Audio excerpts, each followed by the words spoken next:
Some breaking news on the campus of the University of Chicago. Campus police there are breaking up a protester encampment. Police in riot gear arrived on campus early this morning. Joni has been there very early. She has the latest. Joni, what has unfolded since you arrived?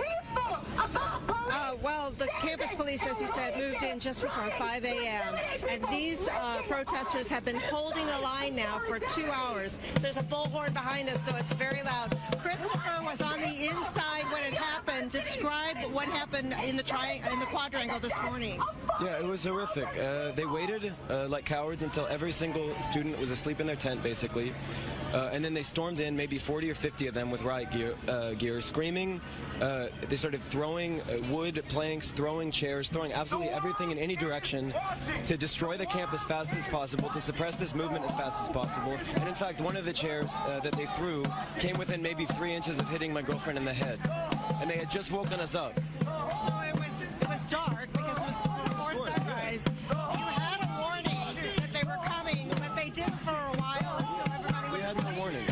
No, we had no warning. Okay, so then what did you do when all that action was happening? I tried to make sure everyone was safe. I mean, it was chaos. It was terrifying. Yeah. So you were able to get out. I understand that students are being threatened with disciplinary action for being in there. They gave us some ridiculous notice out here saying that participants in the quad encampment, which no longer exists thanks to them, are facing like an interim leave of absence as well as a criminal trespass charge. I have no idea if that's just a scare tactic or if it's real, but it doesn't matter because the difference between us and people like these cops is that there are limits to when we continue following orders. And when you're talking about a genocide visited upon a colonized population of 2 million people trapped in a ghetto that's as long as a marathon and 6 miles wide, when that ghetto is being systematically starved, slaughtered, every hospital bombed, every university bombed, 70% of homes destroyed, 40,000 people murdered, 15,000 children murdered, the entire population on the brink of starvation,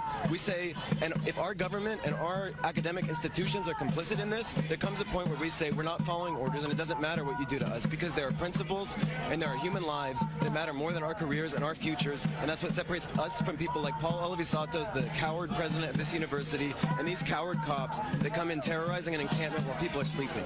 You've been standing at this line linked arm in arm with other protesters. What has happened here? What's happening here, you'd have to ask them. Apparently they're trying to intimidate us, trying to suppress the protest that is continuing to grow. I think that they thought they could basically terrify us into inaction, into flight. But this is what this university has never understood, has never accepted, has never reckoned with about this student movement, and not just at UChicago but around the country, is that the commitment to Gaza runs deeper than fears for our safety, fears for our careers, fears for our paychecks. It is a fundamental obligation we have as citizens of a country that is presiding over this genocide, arming this genocide, and as students at a university that is invested in those same weapons manufacturers and that is partnered with the same apartheid institutions that train that military and develop its technology. There was some pushing and shoving. I don't know who was pushing or shoving, but I know that there was tension here at the line. You've tried to have a conversation with some of these police officers. Yeah, I've been talking to them this whole time. I've been asking them what it would take for them to stop following orders.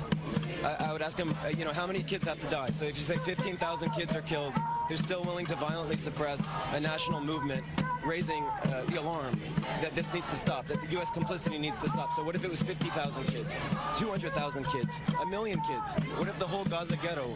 Do you know if there are next steps here? For them? For me, the next step is a simple one, whatever form it takes, which is to continue fighting with every breath we have, with everything we have, for the people of Gaza, because the blood of those kids is on our hands. It's on all of our hands, whether we like it or not. If we're U.S. citizens, if we're UChicago students, we are implicated in this horror that is being visited with total impunity because of U.S. Security Council vetoes by the state of Israel. You're a student? I'm a student, yes, I'm a PhD student, yeah. And if you face discipline, what then? Again, I don't care. It doesn't matter.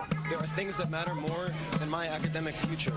And certainly every one of those children that is being murdered, starved, maimed, whose parents are having to choose, do I let this kid starve first or that one?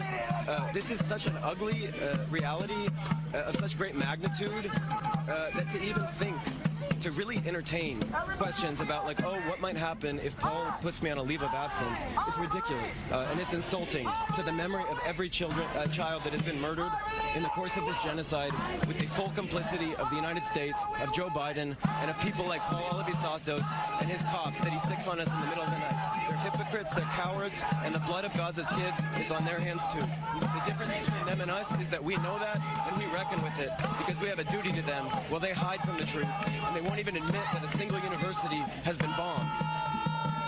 Thank you so much.